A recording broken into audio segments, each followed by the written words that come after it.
wanda annabi ya ce wa sahabbai in dai kana karanta ta Allah zai yi maka damuwa. Mai ruwayan ya ce ni na ɗauke ta na mai da ita wuridi kuma nan da nan naga damuwa ta yayi. Kuma annabi ya ce wajibi ne ga wanda ya ji wannan addu'a ya koya ma wanda bai ji ba don a yada ta kowa ya iya ta yin ta a gari.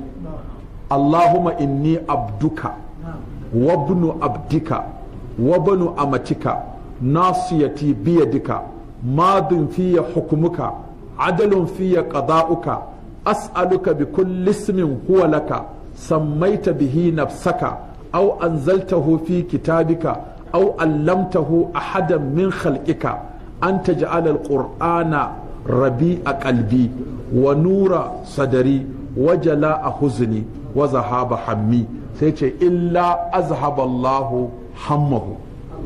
duk wanda yake wannan addu'a yace sai Allah ya yaye masa wannan damuwa. Sannan Sheikhul